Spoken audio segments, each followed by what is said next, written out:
Olá, pessoal! Seja bem-vindo ao nosso segundo episódio da Prosa com a Tia Thay, aqui onde conversamos um pouquinho sobre a odontologia pediátrica e sobre assuntos voltados à pediatria. E hoje estou aqui com vocês com a doula Beatriz. Vou apresentar ela para vocês. A princípio, muito obrigado, Beatriz, por estar aqui com a gente hoje, falando um pouquinho sobre a sua profissão e o que ela relaciona, tem uma correlação com a odontologia. Gostaria que você se apresentasse para a gente. Seja bem-vinda aqui no Prosa com a Tia Thay. Olá, pessoal.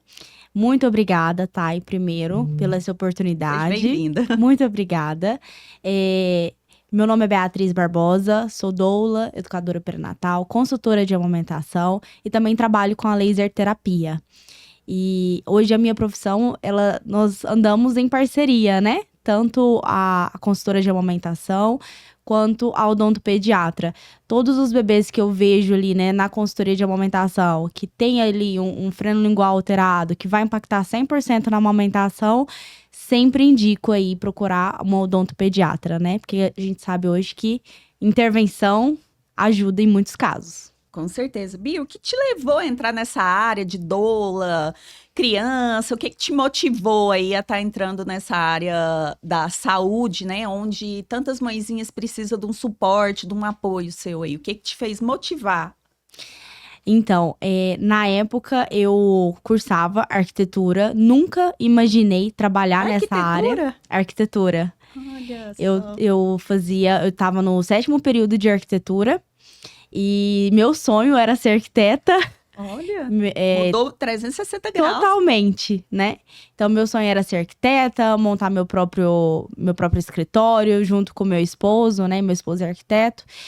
E aí eu engravidei, nós casamos e eu engravidei e eu passei por uma violência obstétrica. Ai, meu Deus. Passei por uma violência obstétrica, uma violência neonatal também, na época. O meu parto foi muito traumático.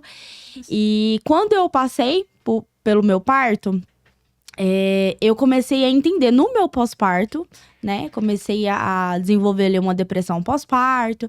E eu comecei a entender. Falei, gente, assistência para um parto, para um nascimento, não deveria ser assim, né?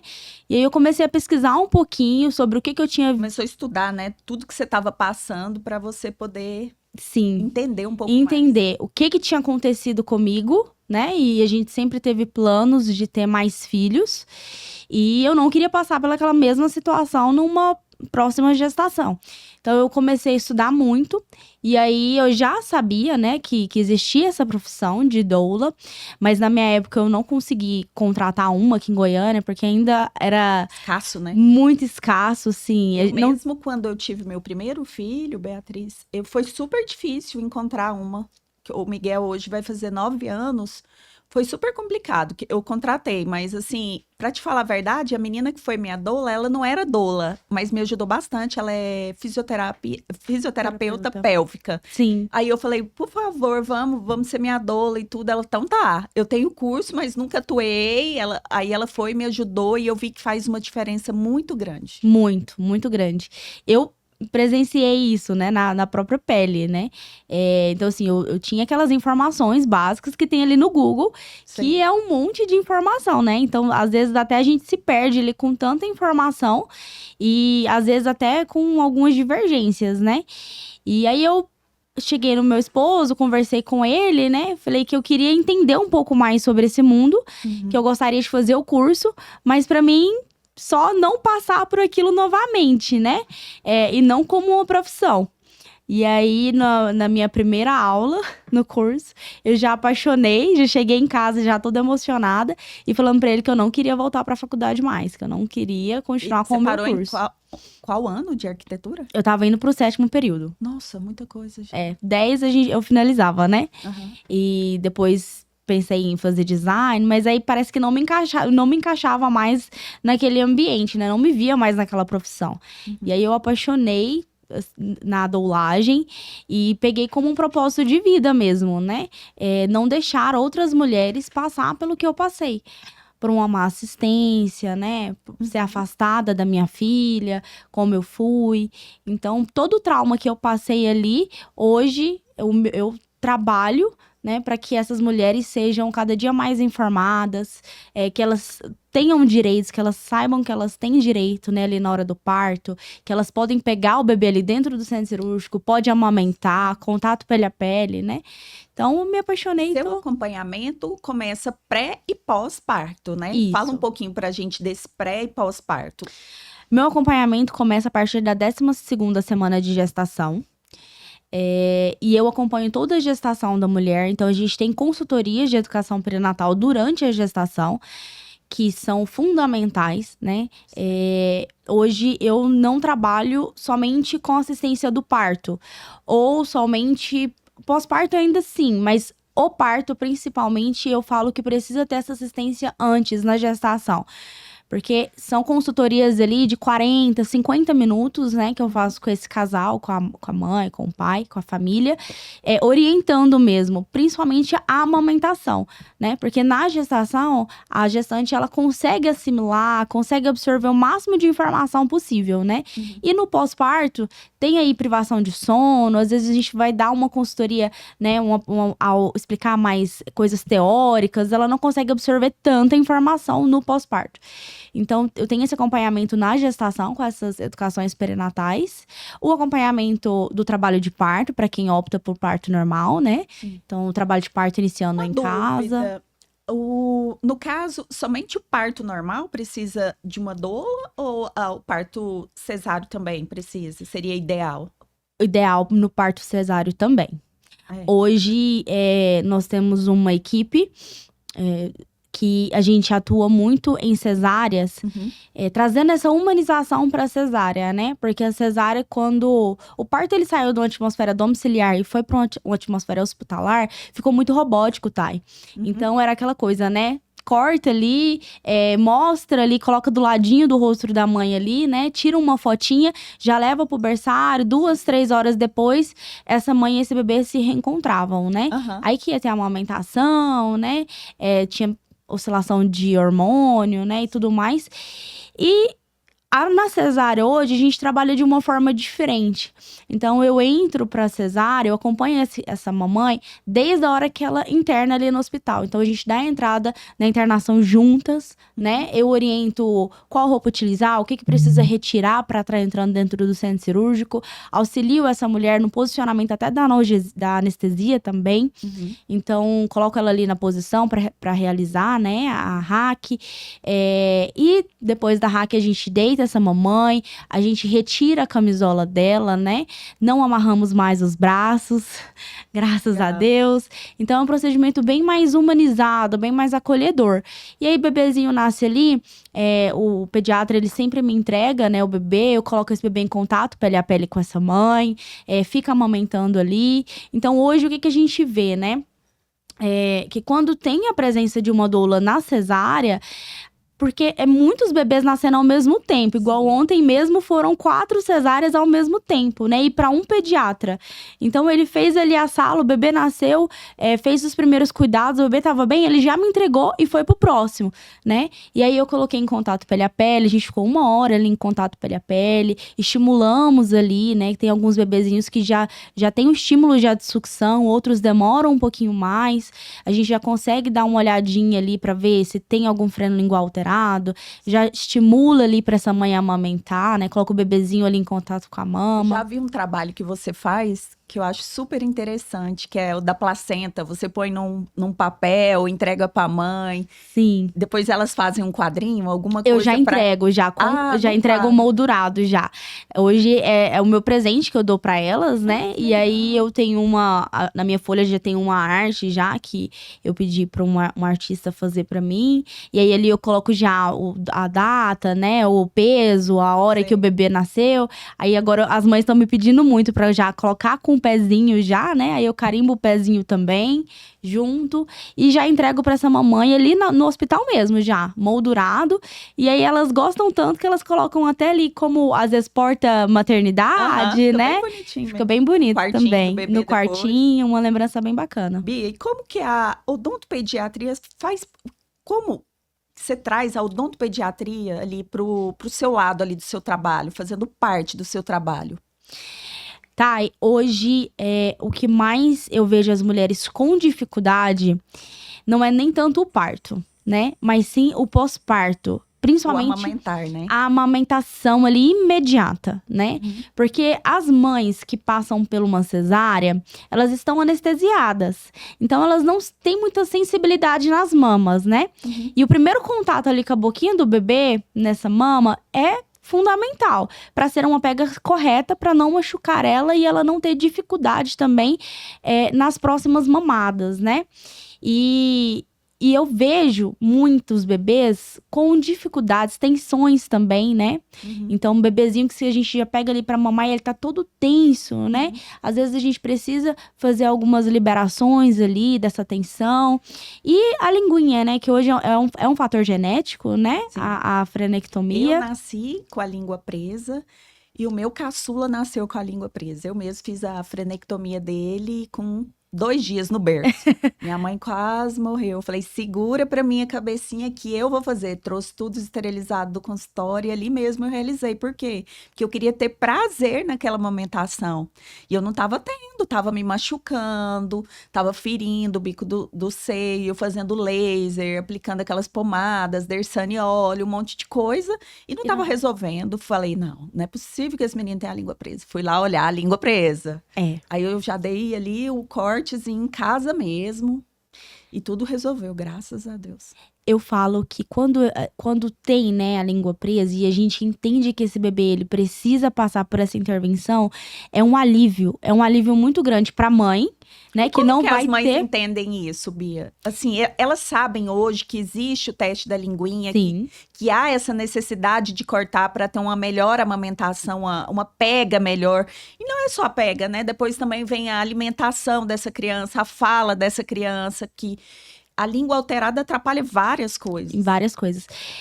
Eu sempre oriento elas, né? A minha capacitação como consultora de amamentação, eu sou apta para fazer a avaliação da linguinha, né? Então, o freno labial, né? A lingual também, eu consigo ver ali se tem alguma alteração. Se tem, mesmo assim eu falo para elas, olha, mesmo eu avaliando aqui, é indispensável você fazer o teste da linguinha com uma fono e também fazer, né, com o odontopediatra. Então, quando eu vejo que tem uma alteração ali, eu já encaminho já pra fono, direto, ela já avalia e fala, realmente, tá alterado, já faz o laudo, e eu já encaminho pra odontopediatra, né? Pras profissionais que eu confio de olhos fechados. Então, eu já faço, já encaminho. E eu sempre oriento, porque a maioria delas me queixam assim, é tão pequenininho pra poder cortar. Como que você consegue passar essa notícia ali pra aquela mãe, ainda mais aquela mãe de primeira viagem, que tudo tem medo, aquela coisa, é uma coisinha delicada ali, o bebezinho da mamãe que acabou de chegar tem que cortar uma língua, passar por uma intervenção, né? Sim. Como que elas recebem essa notícia? Como que você consegue transmitir isso para elas, assim, pelo lado humanizado, explicação? Como que você consegue tá explicando isso melhor para a mãe? Como é um fator genético, eu costumo já começar essa abordagem no consultório, na gestação. Então, quando eu já preparando aquela família. Então, quando eu vejo ali que o pai tem a língua meio presa, né? Eu começo. Um pouquinho errado, fala bem um pouquinho. enrolado. Isso. Eu já começo a fazer perguntas pra ele de se ele sabe se ele tem a língua presa ou não, se ele já passou por uma avaliação, se ele fez, né, o procedimento. E na consultoria de amamentação, eu abordo muito sobre isso também, né? Então, mostro imagens de língua alterada, freno lingual alterado, né? E falo também da importância no ganho de peso, na desidratação do bebê também, né? Nas mamas pra mãe, mostro as mamas fissuradas, principalmente pros papais, né? Pra eles entenderem que não é brincadeira, é algo sério. E levar, né, a devida preocupação também. Então, eu já começo essa abordagem já no consultório. De leve, né, mostrando algumas imagens, falando que é normal, né, às vezes ter essa alteração com o bebê, que não tem problema passar, né, se é um profissional capacitado, né, que não tem problema passar por esse procedimento. E quando nasce, a primeira coisa que eles já me falam ali dentro do centro cirúrgico, você olhou, tá tudo certo, tem a linguinha presa?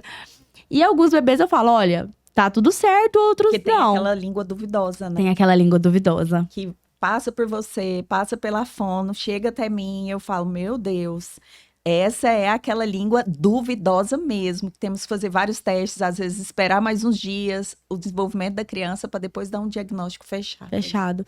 E tem alguns que é tardio, né? Com 1 ano depois, né? Eu passei por isso, né? Recentemente. Então, assim, a gente vai sempre avaliando, né? Conforme vai indo. Porque tem bebezinho que tem a língua presa, mas não impacta nada na amamentação. Sim. Não impacta no ganho de peso, né? O bebê não desidrata, nem nada. E lá na frente, quando eu começo a falar, impacta Ou até muito. mesmo entrar na introdução alimentar, né, da criança e atrapalha ali na mastigação. Sim. Bia, uma dúvida, assim, que eu vejo que tem algumas mamães que têm. Tem alguma coisa a ver? É mito, verdade? Quando fala assim, ai, quando você tem um parto normal, o seu leite desce mais rápido. Quando é cesárea, demora de 3 a 5 dias. Tem alguma coisa a ver? Tem sim. Não é só pelo parto normal em si. Você passar só pelo parto normal. A analgesia, no caso de parto normal, ela retarda um pouquinho a produção aí da prolactina. Então, retarda um pouquinho aí, alguns dias, essa descida do leite, né? Porque tem mulher que fala assim, mas eu passei por um parto normal e meu leite tá demorando 5, 6 dias para poder descer. O que aconteceu? Às vezes, essa mulher, ela teve uma analgesia e teve um repique de analgesia. Então, vai retardar o leite dela também, né? Uma mamãe também que não estimulou ali no centro cirúrgico, retarda a descida do leite também. Cesárea, né? A anestesia da cesárea, ela retarda também a descida do leite. Então, não é mito, é verdade. E já ouvi falar que tem alguns remedinhos que ajudam também aquela mamãe que está com um pouquinho de dificuldade para aquele leite começar a descer ali para estar ajudando. Já ouvi falar da doperidona, que é para o estômago, Sim. no caso. Tem mamães que tomam 3 vezes ela ao dia quando está amamentando para ajudar na descida do leite ali. Tem tudo isso. Algumas O obstetras. chá da mamãe. Chá da mamãe várias também. ervas juntos. Tô sabendo. Tô sabendo. E foi desse jeito. Hoje, alguns obstetras, né, eles receitam doperidona também e bromoprida para descer o leite. Eu não acho muito bacana essa ideia em alguns pontos, porque não é só a medicação isolada, né? A amamentação, a gente precisa ter estímulo, essa mulher precisa estar com o emocional bacana. Então, assim, não é só ir lá e tomar a medicação. Essas medicações acabam que mexem muito com o emocional da mulher também, né? Então, pode aí... Se essa mulher ela já tá num quadro, por exemplo, de início de baby blues, pode agravar um pouco. Então, a gente tem outros métodos mais naturais que como ajudam. Alimentação, né? Alimentação, hidratação. Então, tem que redobrar a hidratação, né? Eu brinco no consultório que tem que tomar 5 litros de líquido, Nossa, sabe? Muita coisa. É muito líquido, gente. Então, suco, água de coco, né? Caldo de cana. Então, tudo que puder tomar de líquido. Como eu sofri bastante no meu primeiro filho, do Miguel, foi parto normal, como eu sempre quis, tudo bonitinho, só que na hora da amamentação pegou um pouco. Eu não tinha experiência, não tinha feito ainda curso, que eu também tenho curso de amamentação, né? Hoje, mas eu fui fazer o quê? Quando eu tava grávida do segundo, que eu falei, não quero sofrer mais e quero também ajudar meus pacientes, pelo menos para mim poder indicar algumas coisas, conversar um pouco mais com as mamães. Aí eu fui estudar, tudo online. Na gestação, que eu tive uma gestação meio conturbada do segundo, tive diabetes gestacional. Então, eu fui estudar sobre amamentação. E lá, no curso que eu fiz, falava um pouco dos alimentos, que ajudam também a descer, muita hidratação. Chegou a falar dos remédios, por isso que eu te perguntei. Até mesmo da saúde mental, né, das mamães, que é muito importante. Então, eu vejo que quando a gente está mais orientado do que a gente vai passar, é mais fácil de estar passando por aquele processo. Sim. Do meu primeiro filho, eu não tinha muita orientação. Nossa, eu sofri bastante. Do segundo, tirei de letra. Primeira coisa que eu vi que a língua do menino era feia, já cortei. Laser, gente, laser é muito bom. A gente vai falar um pouquinho agora para vocês do laser, mas o laser é ótimo na cicatrização também. Então, tanto das fissuras mamárias, quanto da língua, pós-cirúrgico da língua, feridinhas na boca. Então, assim, fui juntando ali toda a minha bagagem de estudo. No segundo filho, tirei de letra, praticamente. Eu falo que a informação, ela liberta, né? E ninguém consegue te tirar isso. Não. Então, quanto mais você estuda, mais você aprende e ninguém te engana, né? Então, assim, hoje, para as mamães que têm baixa produção de leite, né? A gente tem um protocolo de power pumping. Utilizo muito laser também para aumentar essa produção de leite. Então, laser. Faz a drenagem, né? Drenagem. No seio da mãe, com laser. Compressas mornas também ajudam muito. Alimentação, hidratação. Então, hoje eu passo até uma listinha, né? De alimentos que seriam bacana ela introduzir na alimentação no pós-parto, né? Então, canjica e canja, gente, não é os únicos alimentos que até o arroz integral eu fiquei sabendo que é muito bom pra ajudar a descer muito leite, bom. né? Então não é só canja, Não, porque tem umas gestantes que chegam pra mim e falam: ai meu Deus, a minha mãe já tá preparando o frango lá do sei da onde pra poder fazer a canja. Eu tive que tomar do meu primeiro filho, bateram um tal de guaraná com leite condensado, mistura e fala, bebe que vai fazer dar leite. Bebe cerveja preta, tudo que falava entrava e nada do leite descer. Por quê? Porque a pega não estava correta. Aí na época, como eu falei que eu não tinha tanta informação e parece que não era fácil arrumar uma doula, uma consultora de amamentação. Falei, gente, vou no banco de leite. Vou no banco de leite que eu tenho certeza que eles vão me ajudar. Mas já fui assim, achando assim, não, será que vai ser legal? Fui com aquela coisa assim, chegou lá. Vi estrelinhas, né? Que elas põem a gente assim naquelas máquinas que sugam horrores ali. O que aconteceu? Tava com alguns ductos entupidos também. E ali fazia o seio inchar e não saía. Acontece muito isso, muito. Né, Bia, com as mães. Muito. É a tal da mastite que começa a ter também, né? E atrapalha ali na amamentação. Uma coisa que eu pego muito no consultório, e principalmente ali no parto, mães que escutam, né, histórias, bagagens também ali da família. E aí elas fazem o quê? Passa bucha. Bucha? Bucha no peito. Não, tem que calejar o peito. Tem que calejar o peito pra ir pro parto com o peito calejado, porque quando a criança pegar, você não vai sentir nada, não vai te machucar. Aí elas vão pro parto com o peito todo esfolado. Meu Deus. Umas passam casca de banana antes, porque machucou muito. Outras já vão na farmácia e já compra a pomadinha, né? Já passa. E a pomada, ela é muito densa. Então, assim, a maioria já vai pro parto com o ducto entupido. Entendi. Né?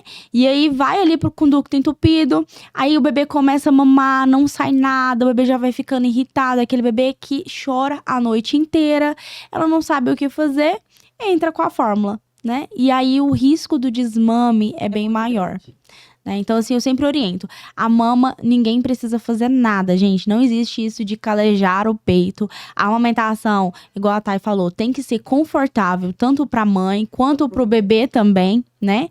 Então, se não tá confortável, se você tá mordendo o pano, tá chorando na hora que o neném acorda, algo está errado, tá? Então, procura ajuda o quanto antes. E da mesma maneira, o bebê tá empinando pra trás, né? Chorando muito. Só de você colocar esse bebê ali na posição pra mamar, ele já começa com uma crise, também não está certo. Alguma coisa ali tá machucando esse bebê, não tá deixando esse bebê confortável, né? Bia, e quando as mamães fazem o teste da língua, vê ali que o problema não é na língua. Aí você parte para qual orientações? Como que você faz ali para estar ajudando essa mãe? Teve o descarte, não tem linguinha presa, não precisa fazer a freno. Agora, como que é essa ajuda? Como que é o seu trabalho com essas mães para ajudar? O primeiro ponto que eu avalio ali na consultoria de amamentação, no pós, é como que essa mãe está ofertando essa mama. Se ela faz em qualquer lugar, sentada em qualquer lugar, né? Então, o mau posicionamento também atrapalha muito. Ou não, ela tem a poltrona de amamentação dela ali, ela tem a almofada de amamentação. Também existe uma almofada correta para amamentar. É aquela que É aquela que abraça, assim? Que abraça inteira, porém que ela seja bem alta, né? A gente Deixar aqui, mas... Isso, ele tem que ficar bem alto. Porque a função da almofada de amamentação é levar o bebê. Entendi. Então, se ela não tem essa funcionalidade, né? A gente vê algumas marcas aí hoje no mercado que são muito fininhas. Essas almofadas não são funcionais. Então, não eleva esse bebê. Então, quando você coloca o bebezinho ali, ele não fica na altura do mamilo. Machuca também, né? Então, posição desse bebê. Se esse bebê tá numa posição legal. Se esse bebê tá conseguindo fazer a pega, se a mãe consegue manejar, né? Colocar ali a mama certinho na boquinha do bebê. Tá fazendo a pega correta, tá tudo certo. Porém, ainda tem alguma coisa errada. Ela sente como se o bebê estivesse mordendo ali com os lábios, né? Sim. Que acontece muito. Só chupa o biquinho ali, Só né? o bico, né? E aí eu sempre pergunto, qual é a sensação que você tá tendo agora, da amamentação? Sim. E aí elas falam, não, eu tô sentindo como se ele estivesse ali mastigando com os lábios a minha mama. Então, o que eu vou avaliar? Se esse bebê tem alguma tensão muscular, tensão na face, se ele tá mamando com os ombrinhos bem tensionados, com a mãozinha bem tensionada. O torcicólogo congênito, não é? Ou torcicolo congênito, ou só uma tensão muscular mesmo. Atrapalha. Quando a criança tem esse torcicolo congênito. 80% dos bebês que viram pra posição cefálica muito cedo na gestação, tende a ter essa tensão muscular. Sim. Pela posição que foi gerado, né? Às vezes até com um pouco de assincletismo ali. Então, muito tempo Como que a família descobre que esse bebê tem esse torcicólogo? No pós-parto. Na hora da amamentação? Na hora da amamentação. Então, quando você vai... Se é um bebê que ele recusa uma mama, já é um sinal de alerta. Então, assim, eu tenho muita facilidade pra dar a minha mama esquerda pro meu bebê. Quando eu levo ele pra mama direita, ele não aceita. Ele chora sem parar, ele empina, ele não fica na posição. Por causa da cabecinha. Por conta da cabeça. Então, às vezes, quando vai mudar, né, ali, aquela tensão ali muscular dói. E aí, causa dor nesse bebê, esse bebê não consegue ficar naquela posição. Outro ponto também que é muito interessante as mães ficarem bem atentas é aonde que coloca o bebê pra dormir, né? Então, colocou ali no bercinho, colocou no carrinho, qual lado o bebê, ele gira o rostinho. Tá. Se toda vez que colocar o bebezinho e ele sempre virar a cabecinha pro mesmo lado, você mudar ele de posição e ele sempre voltar a cabecinha pro mesmo lado, também pode ser um sinal aí de tensão, né? E qual que é o tratamento para esse tipo de tensões nos bebês? Osteopata. Hoje tem um doutor que eu indico, gosto muito do trabalho dele. Por mais que eu não conheço ele pessoalmente, né? Mas assim, todos os bebês que eu encaminho pra ele sempre tem bons relatos, né? E com uma sessão já libera e já resolve essa tensão muscular. Então, às vezes, elas já me ligam, elas saem da sessão, vão sem colocar muita fé, sai da sessão ali e já fala, Bia, a amamentação foi outra. Né? O resultado foi outro. E eu vejo que a maioria desses pacientes que tem esse torcicólogo congênito tem a linguinha presa. Tem a língua presa. É uma associação ali de coisas. Sim. Então, assim, eu sempre pergunto também um ponto que eu sempre olho muito, né? Na consultoria de educação pré-natal. Nessa ultrassom o bebê virou? Você tá de quantas semanas? Na próxima ultrassom, o bebê ainda continua virado? Continua na mesma posição? Então, já é algo que eu já ligo ali, né? Um pontinho ali. Falo, olha, vamos observar se esse bebê, quando ele nascer, se ele vai ter alguma dificuldade na amamentação, se ele vai ter alguma tensão. A grande maioria tem. Né? Outros bebês têm uma tensão, porque as mães, um ponto que eu bato muito, precisa ter rotina desde o primeiro dia. Então, ali na maternidade, precisa começar uma rotina com esse bebê. Para você ter qualidade de sono, você não ter privação de sono, para você conseguir produzir mais leite. Aí você entra como uma super nani para ajudar as mães. Quase! No pós-parto, Quase chama a isso. tia Bia, super nani. Vamos Chama lá que a eu vou tia te Bia. ajudar, mamães. É muito engraçado, porque eu passo um roteiro pra elas de horário. Olha, tal horário, 5 horas da manhã, elas falam, Bia, 5 horas da manhã. Eu falo, gente, 5 horas da manhã. Iniciar a rotina do bebê às 5. Então, 5 horas da manhã, pega esse bebezinho, estimula ele, tira a fralda, né? Olha a fralda ali, limpa esse bebê. Coloca no peito, amamentou, arrotar, cama. E vai estimulando esse bebê até meia-noite. Meia-noite é a última mamada desse bebê. Claro, com um bebê que não é baixo peso, né? Sim. Então, já faz ali a última mamada, deixa esse bebê mamar bem, saciou, e deixa esse bebê seguir. Se é um bebê que não é baixo peso, deixa ele seguir. Ah, seguiu até as 4 da manhã, 5 horas da manhã, você vai pegar o bebê e vai estimular esse bebê de novo. Né? Então, assim, você consegue produzir mais leite, você tem um tempo de descanso e esse bebê ele continua ganhando peso. Bia, e me fala um pouquinho, assim, as mães conhecem hoje o trabalho da laser terapia para cicatrização ali do seio, quando tá das rachaduras mamárias? Você trabalha, eu trabalho com laser, mas você acha que elas hoje tá a par dessa nova tecnologia ali de cicatrização, ou você acha que ainda é novo para elas? Ainda é novo. Eu vejo que é algo novo no mercado. Elas acham até hoje que é só as pomadas que Só vão as cicatrizar. pomadas, né? As pomadas ou receitinhas caseiras, né? Mas eu falo muito da laser terapia, não só para cicatrização, mas com outras interferências também, né? Por exemplo, produção de leite, para aumentar a produção de leite, ou está com mastite, tratar a mastite também, né? Laser dá para tratar candidíase mamária, dá para tratar tanta coisa, assadura do bebê. Para quem não conhece o laser, né? O laser tá aqui, uma luzinha que é indolor, muito fácil de tratar.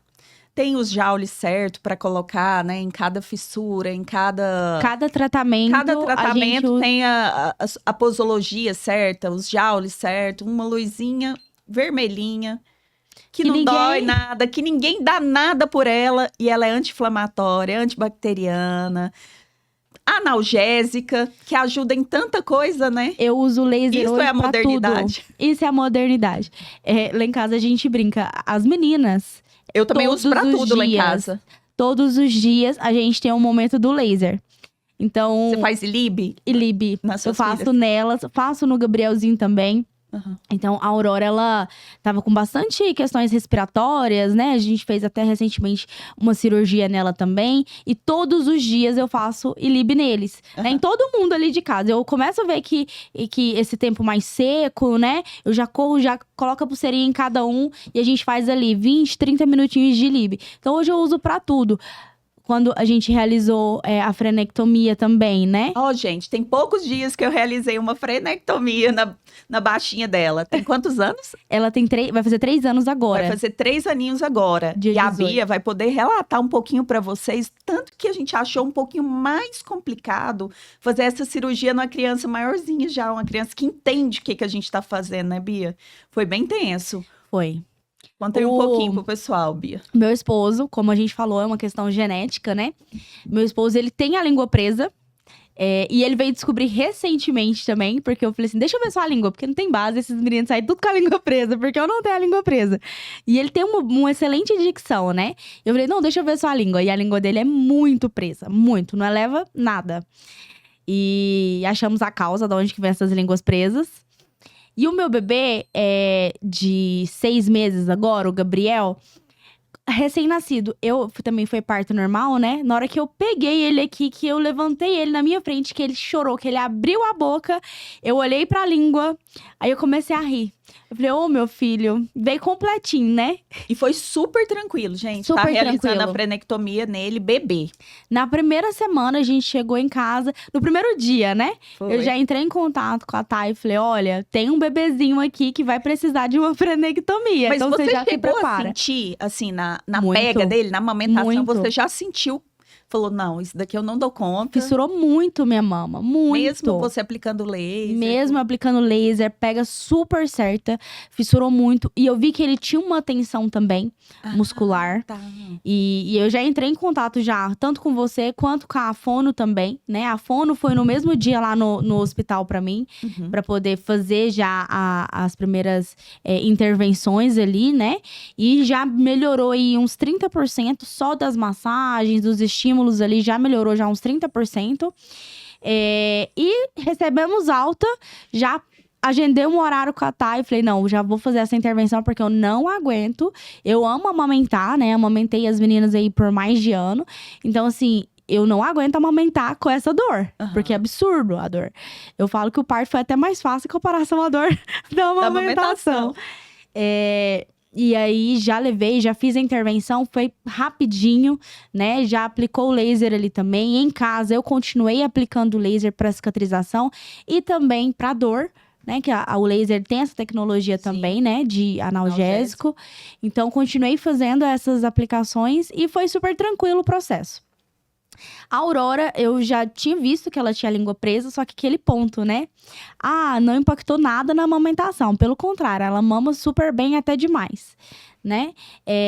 Só que ela tinha muito problema na fala, então ela não falava quase nada. Aí a gente foi descobrir outros probleminhas dela, né? Questões auditivas também, né? Respiratórias.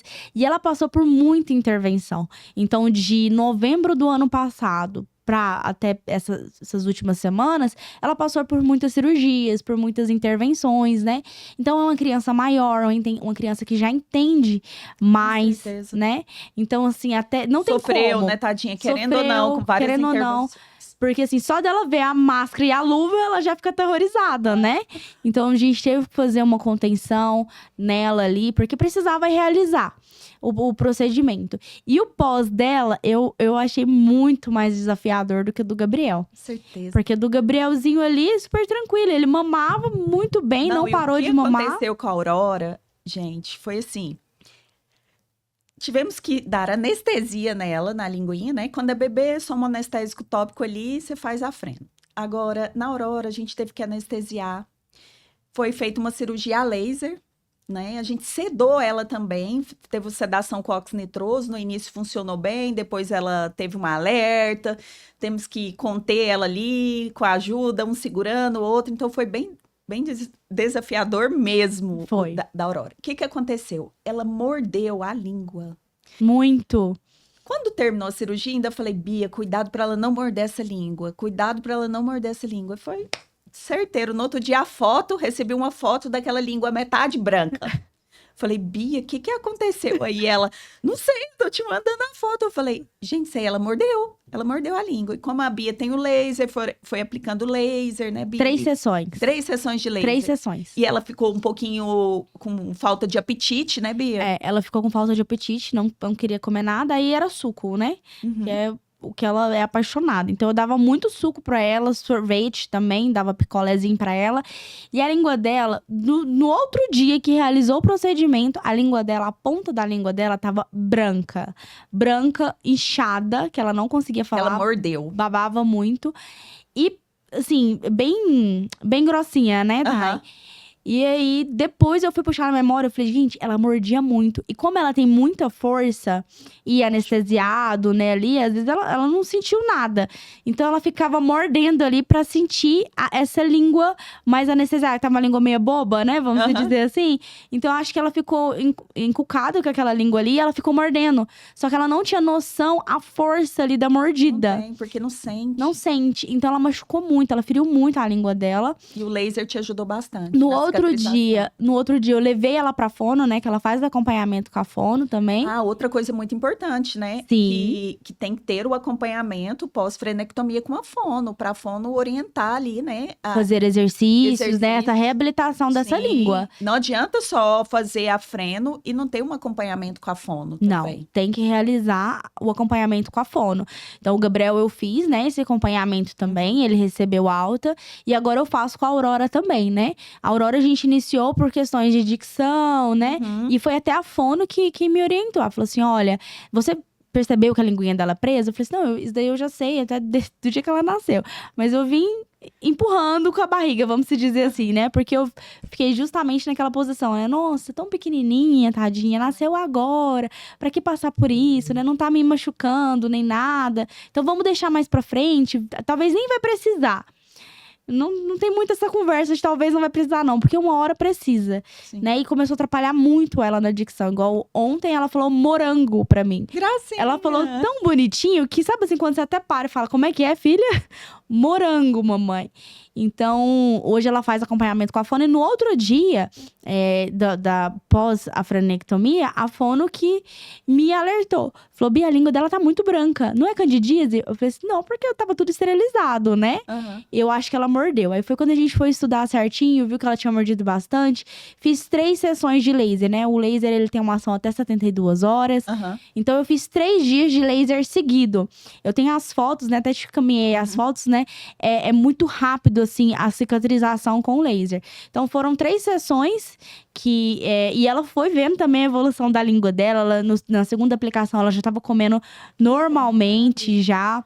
Ô, Bia, e me fala uma coisa, você tem as 2 experiências, né? De ter feito a frenectomia num bebê recém-nascido e numa criança de quase 3 anos. O que você aconselha aos pais, como você agora, mais que nunca, vivenciou essas 2 experiências? Eu quero que você deixe aí uma dica para os pais, um conselho, você que viveu as 2 experiências. A minha orientação para vocês é façam o quanto antes.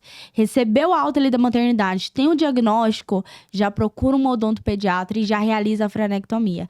Vocês vão ver que a amamentação será outra, até o comportamento do bebê é outro. Em alguns casos, o bebê ele fica extremamente irritado, porque ele tem que fazer mais esforço para poder mamar, né? Aquela quantidade para saciar esse bebê.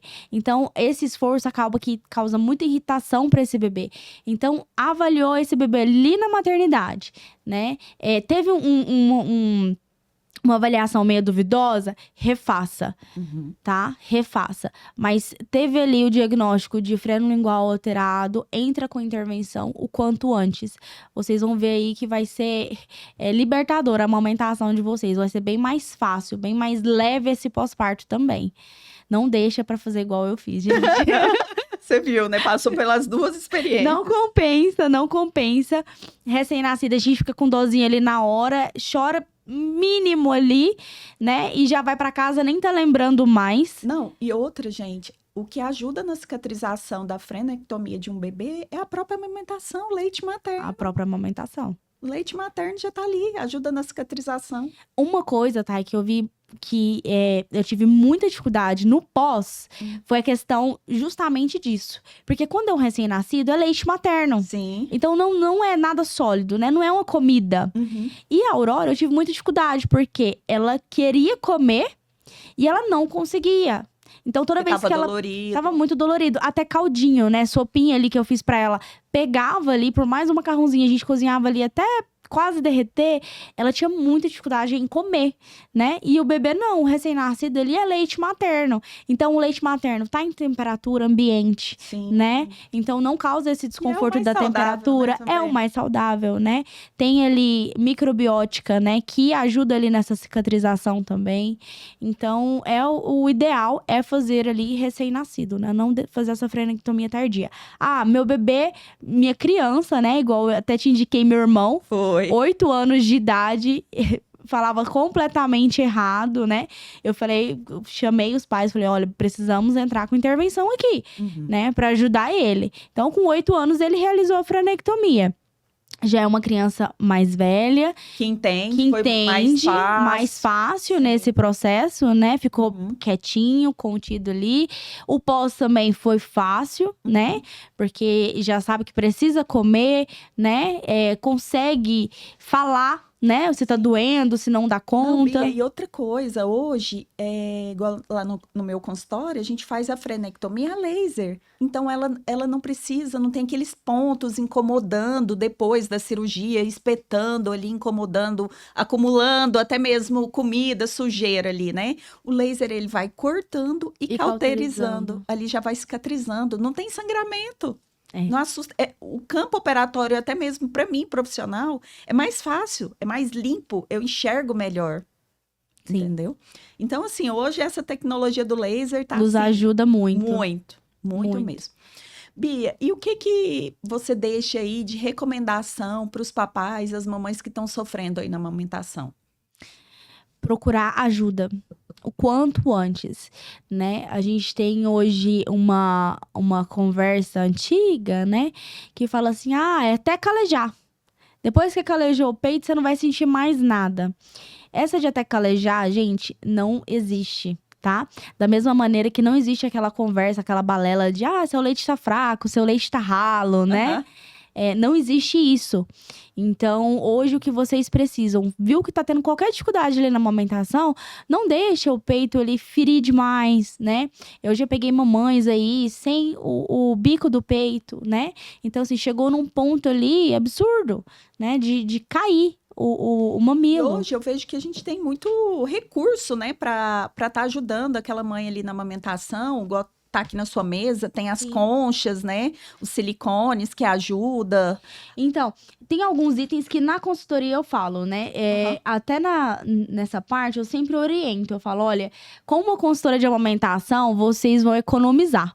Até no enxoval do bebê, né? Porque a gente orienta o que vocês não devem comprar aí, que vai colocar a amamentação de vocês em risco, né? Por exemplo, esse objeto aqui, ó, né? É o bico de silicone. No comércio aí, ele é vendido, né? Justamente, você não tem o bico do peito, então Uhum. você vai usar isso daqui na hora da amamentação, porque vai fazer esse bico para esse bebê. Esse acessório aqui, ele pode dar, né, fissura, porque ele não acopla 100% no mamilo da mulher. Né? Então, não tem a mesma anatomia ali do bico dessa mulher. Então, acaba que esse bebê, ele faz uma sucção somente aqui, ó, na pontinha. Isso machuca essa mãe mais, né? Então, se ela já tava com a mama machucada, acaba que piora Aconteceu comigo, essa do primeiro mama. filho. Como eu tinha te dito, né, eu não sabia muita coisa, tava ali com o seio machucado, fui na farmácia, vi, ninguém me indicou, fui lá, falei, isso aqui vai me dar um alívio, comprei, foi pior. E depois, tinha mais uma, o bebê não pegava mais o meu peito, tinha que pegar só no bico de silicone. E para tirar o Justamente. bico, o menino não queria o meu peito, só queria se tivesse o bico O e o bico bico. me machucando, me apertando mais ali. Parece que esfolava, como se diz ali, o bico do peito, mais e mais. Isso daqui causa fissura. Então, é a primeira coisa que a gente fala. Às vezes, nas consultorias de amamentação, né? Que eu já coloco, eu nem falo nada. Eu já coloco ali na mesa todos os acessórios. Aí a mãe vem toda empolgada. Ai, eu comprei isso, eu comprei isso. Aí eu falo, então. Ou algumas falam, ai, eu ganhei, né? Eu falo, então você vai pegar, você vai trocar por outra coisa que vai ser mais útil. Mas isso daqui você não vai E a utilizar. concha? Quando que a mãe usa a concha? A concha é outro acessório que eu não indico utilizar, tá? Por quê, Thay? Porque a concha também ela é comercializada para fazer o bico, né? Aham. Então aqui, ó, demonstrando aqui na mama, qual é a funcionalidade da concha, né? Por Aham. que ela é vendida? Porque eles falam que na gestação, a mãe utiliza ela ali na gestação, porque com a Na gestação? na Eu gestação. achava que era só pós. Também, né? Algumas consultoras aí, né, de enxoval, Aham. orienta usar na gestação para as mães que têm o bico plano ou o bico invertido, por essa pressão na concha fazer esse bico saltitar, né? Virar um bico mais protuso.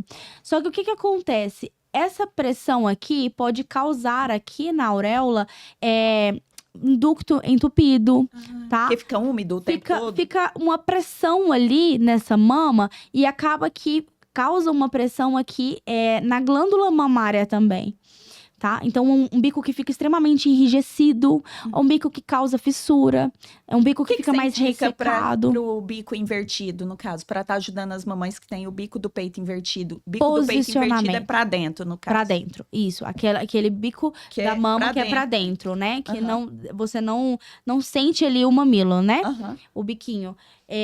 Posicionamento, Thay. Consegue? Somente. Consegue. Porque a única coisa que vai deixar esse bico da mama, né, sobressair é a sucção da boca do bebê. Única coisa. Em Ele alguns acaba casos, que sai um pouquinho mais para sai. fora durante essa sucção. Durante a sucção. Então, primeiro passo, posicionamento. Um bom posicionamento para evitar a fissura e para esse bebê ter facilidade em extrair esse leite, tá? Então, só a pressão ali da sucção da boquinha do bebê vai fazer esse bico sobressair. A concha, outro fator também, é um lugar que vai ficar coletando leite, né? Então, é um lugar úmido, é um lugar abafado e é um lugar escuro. Então é o quê? Uma bela casinha aí para fungos e bactérias.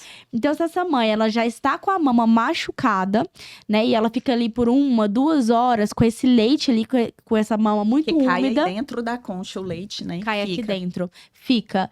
Pode causar uma candidíase mamária, né? E aí tem outros problemas aí, né? Outras intercorrências nessa amamentação.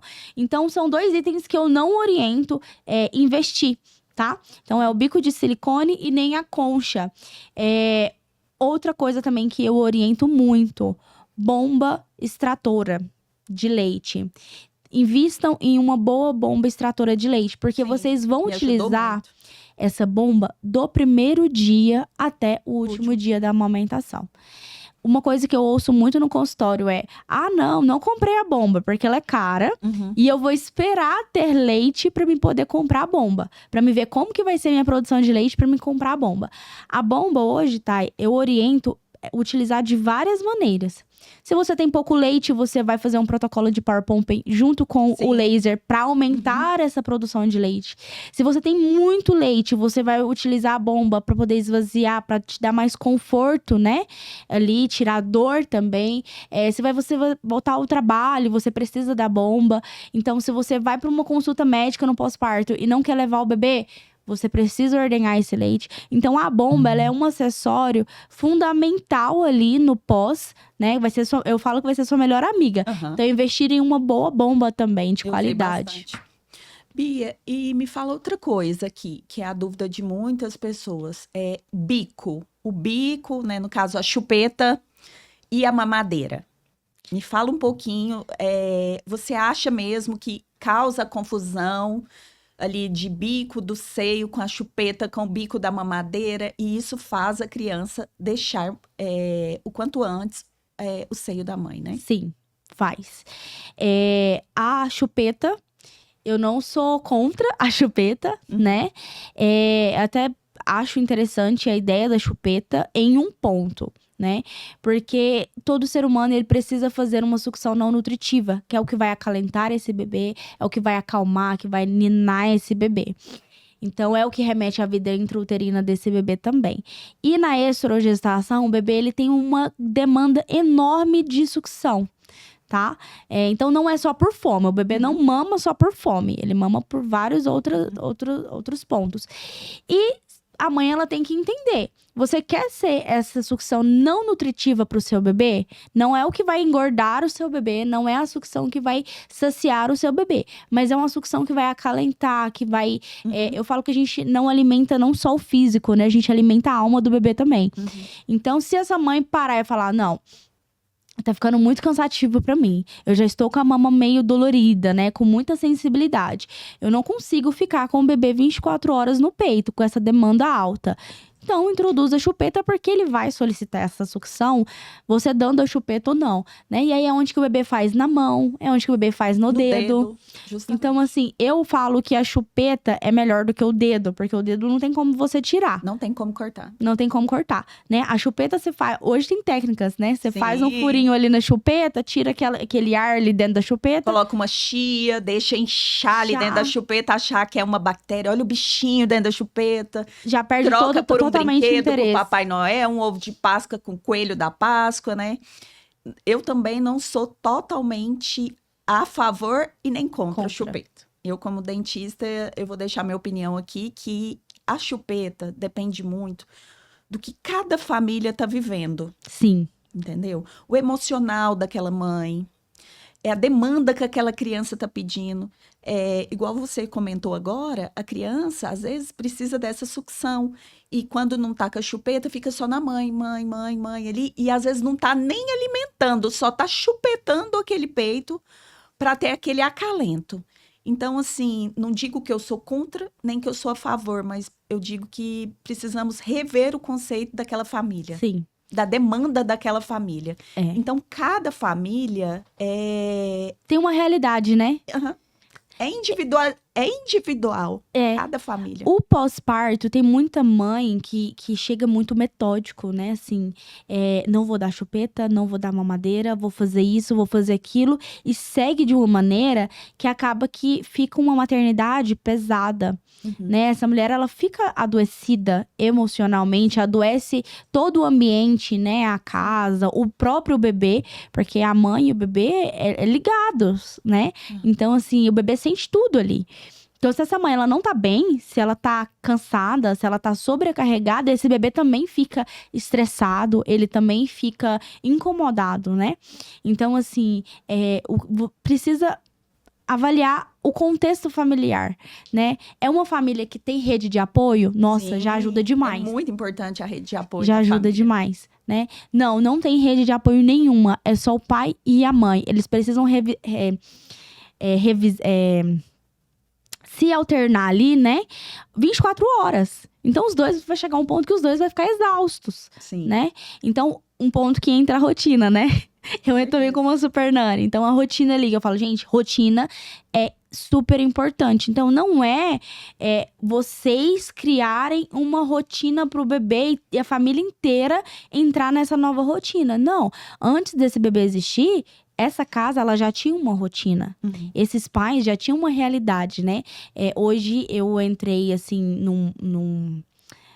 numa, vamos dizer, para algumas famílias que são famílias muito noturnas, né? Então, hoje eu atendo muito pais que são cantores, né? Cantor sertanejo, né? Aqui no nosso estado. Então, qual é a realidade dessa família, dessa mãe que acompanha o seu esposo? É de ir acompanhar o seu marido em show. Então, dorme muito tarde, acorda muito tarde, né? Tem outros horários. Então, esse bebê, ele tem que ter, sim, rotina, mas ele também precisa entrar na rotina dos pais. Porque senão, inclusive, até um casal que eu fui atender, ele é cantor, né? E aí, ele chegou pra mim no consultório e falou assim, não, ó, eu já falei pra ela que ela tem que ficar quieta agora em casa. E ela tem que ficar quieta em casa. Quando o bebê nascer, não vamos fazer barulho. O bebê vai dormir assim, ele vai mamar tal hora, né? E aí, eu falei pra ele, eu falei assim, olha, por quanto tempo você quer ter essa realidade de vida? Porque nas primeiras semanas, no primeiro mês, é tudo muito lindo, né? Assim, aquela rotina vai funcionar super bem. Mas você vai se privar? Você recebe muita visita em casa. Então, você vai pedir para suas visitas cochicharem quando seu bebê tá dormindo, né?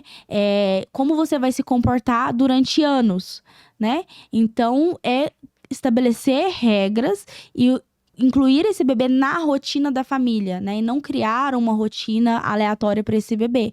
Isso ajuda muito. E às vezes a chupeta, ela entra nisso também, né? Por exemplo, a Aurora, eu vejo que ela tem uma dependência emocional em qualquer objeto. Ela tem um hiperfoco em alguma coisa. Então, ela tinha um hiperfoco na chupeta. Então, quando ela tinha ali uma frustração, né? Ela pegava a chupeta. Quando eu falava um não pra ela, né? Quando eu corrigia ela, a primeira coisa que ela falava era, cadê a minha pepeta? E ela queria a chupeta pra confortar o emocional dela ali. Pra aquele não que ela recebeu, né?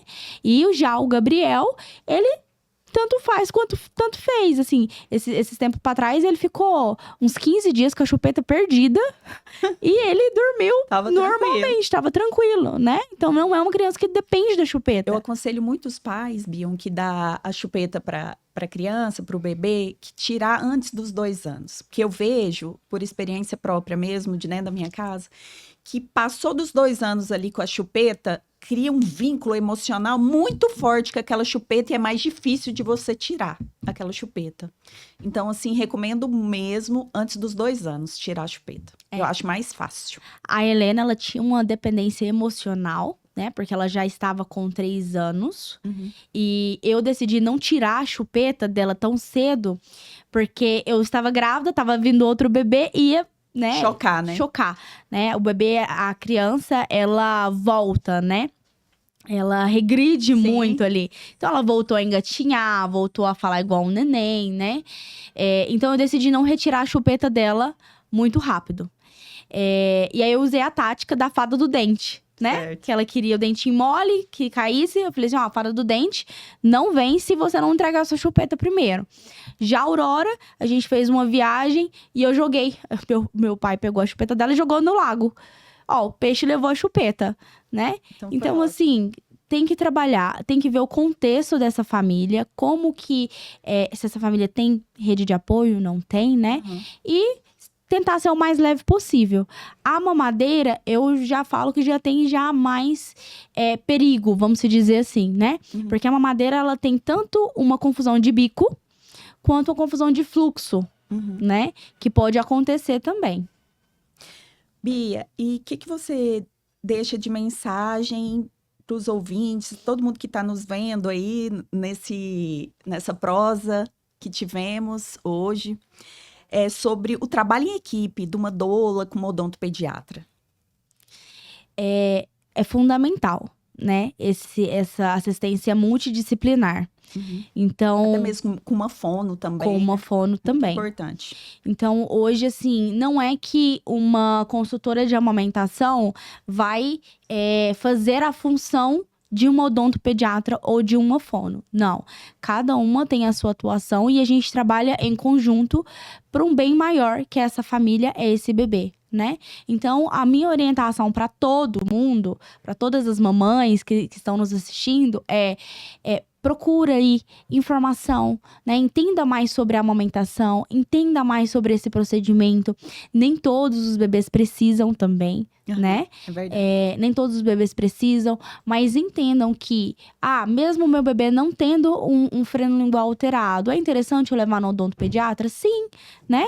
Tem bebês que já nascem com dentinho. Sim. São casos raros, mas acontece, né? Então, fazer essa avaliação é importante, tá? Então, a minha orientação tenta ter aí o máximo de profissionais, né? Ajudando aí, orientando. nessa jornada aí da maternidade, que vai ser algo mais leve para vocês. E mais humanizado Mais também, né, Bia? humanizado também. Bia, foi ótimo nossa conversa, adorei. Só tenho que te agradecer por estar aqui comigo, me ajudando a passar um pouquinho da mensagem, né? Que as mães precisam entender um pouco sobre a amamentação, linguinha presa.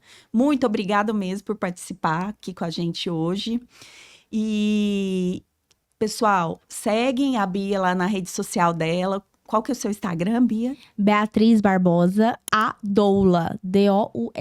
Isso, gente. Lá tem várias dicas legais, várias coisas. Não esquece de seguir a Tia Thay também, Tia Thay Dentista no Instagram, no canal do YouTube, no TikTok. Vamos seguir, pegar as dicas, tirar as dúvidas, tanto comigo quanto com a Bia, que isso é muito importante. Eu só tenho que agradecer. Muito obrigada, Bia, pela Te sua agradeço muito, Thay. Obrigada.